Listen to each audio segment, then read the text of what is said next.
Когда-то Китай действительно ассоциировался с простыми и недорогими машинами, но этот образ давно пора отправить в музей.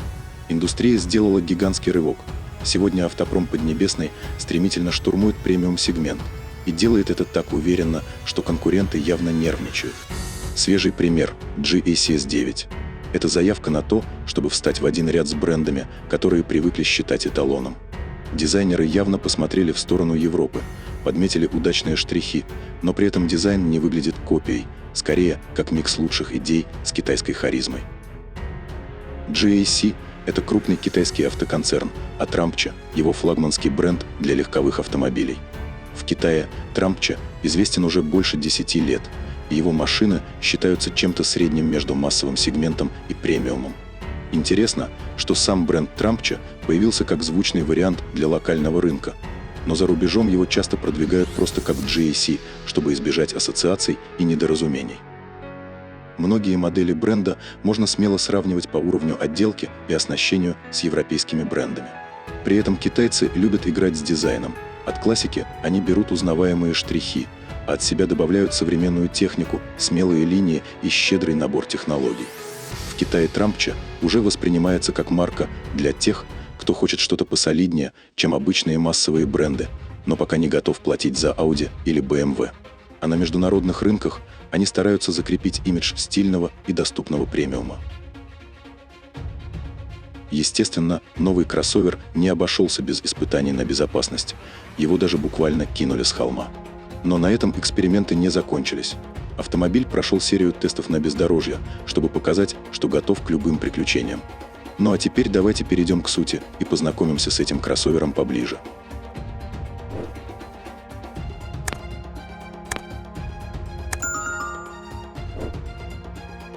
В марте 2025 года GAC сделал первый шаг в новую эру дизайна. Дилеры начали принимать заказы на кроссовер S7, ставший своеобразной первой ласточкой новой философии бренда. Но задерживаться в одиночестве S7 не пришлось. Ее быстро догнал свежий гибридный флагман S9. На первый взгляд они похожи, оба выполнены в фирменном стиле GAC под названием «Скрытые грани в плавности». Отличие в деталях. Кузов чуть крупнее, акценты расставлены иначе. Передняя часть строгая и лаконичная. Простые светодиодные фары соединены узкой светящейся полосой под капотом. А нижняя часть бампера еще и функциональная. Тут спрятаны большой центральный и два боковых воздухозаборника.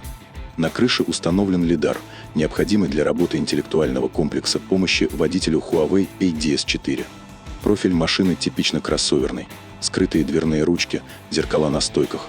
Колесные диски можно выбрать 20 или 21-дюймовые за доплату.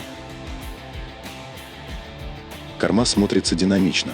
Лаконичный спойлер на верхней части багажной двери, вертикальные фонари с рисунком «Песочные часы». Все это соединено тонкой линией через всю ширину, создавая эффект единой, плавной композиции. Премиальности добавляет возможность двухцветной окраски кузова. Автомобиль имеет такие размеры: 5060 мм в длину, 1950 в ширину и 1760 в высоту, а колесная база достигает 2930 мм. Клиренс пока не раскрыт. Вес машины – 2365 кг, что на 100 кг больше, чем у S7.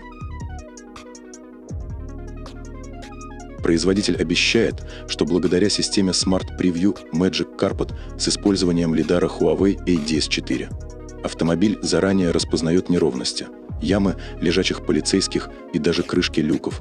Подвеска, тормоза и управление подстраиваются еще до того, как вы почувствуете неровность. Машина мгновенно реагирует на препятствия и уверенно держит полосу движения. Система SDC непрерывно регулирует жесткость амортизаторов, делая поездку максимально комфортной. Она выравнивает автомобиль в поворотах и предотвращает укачивание пассажиров. S9 построен на новой платформе EV+, которая одинаково комфортно дружит и с электромобилями, и с подзаряжаемыми гибридами. На старте модель доступна в одной версии с турбомотором на 1,5 литра, выдающим 160 сил. Этот мотор умеет подзаряжать батарею как генератор, а на больших скоростях напрямую подключается к передним колесам. Но настоящая сила скрыта в двух электромоторах, по одному на каждую ось. Точные цифры пока не раскрыты, но можно ориентироваться на S7, где 160-сильный турбомотор сочетается с 231-сильным электродвигателем, а в сумме дают 392 силы. Если взять полноприводную версию, на задней оси появляется еще один электродвигатель на 109 сил, и общая мощность достигает 501 лошадиных сил. Аккумулятор в кроссовере стоит от Kettle на 44,5 кВт-часа. На одном электричестве он проезжает до 252 км. По китайскому циклу в реальной жизни будет чуть меньше. Для города более чем достаточно. А если захотите отправиться в дальнюю поездку, бензиновый мотор увеличит запас хода до 1200 км. И про быструю зарядку не забыли. От 30 до 80% за 14 минут.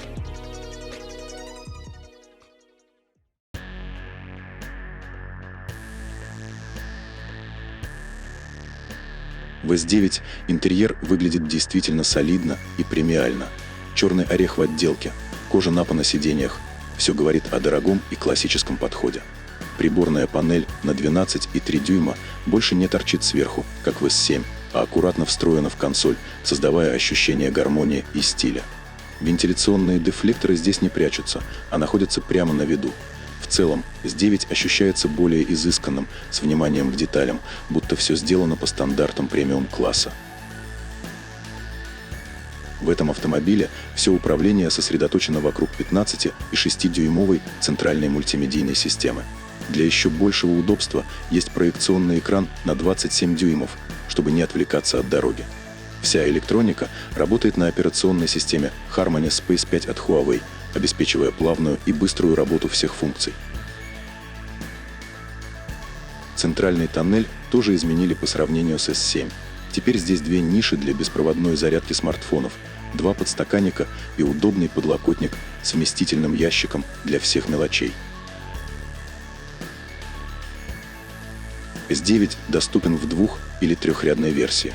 Если выбираете модель с третьим рядом, во втором ряду вас ждут раздельные кресла с электроприводом и эффектом невесомости. Для максимального комфорта первый и второй ряды оснащены 18-точечным массажем, чтобы даже в долгой поездке вы не почувствовали усталости. И это еще не все.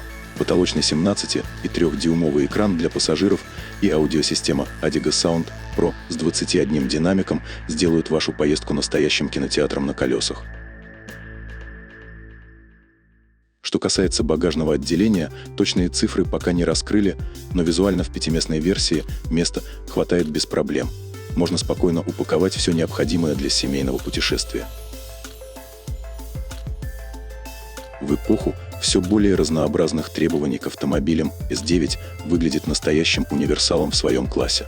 Он сочетает в себе стильный внешний вид, продуманный салон и неплохие технические характеристики. Автомобиль обещают официально представить во второй половине года, а точные цены пока держат в секрете. Можно с уверенностью сказать, что новинка будет дороже кроссовера S7, который на родном рынке стоит от чуть более 24 до почти 32 тысяч долларов. По прогнозам, цена S9 будет колебаться в диапазоне от 34,5 до 42 тысяч долларов, а самая топовая версия может подняться до 48 тысяч. В любом случае, S9 выглядит как весьма привлекательное и современное предложение, которое точно не останется незамеченным на рынке.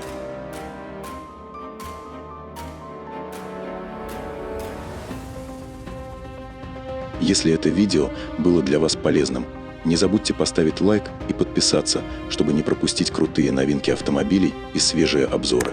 Пусть ваша жизнь будет наполнена яркими путешествиями, а каждый поворот дороги открывает новые возможности и впечатления. Желаем вам комфорта, безопасности и удовольствия от вождения, чтобы машина всегда дарила только позитив и уверенность. Спасибо, что смотрите. Оставайтесь с нами и до следующего видео.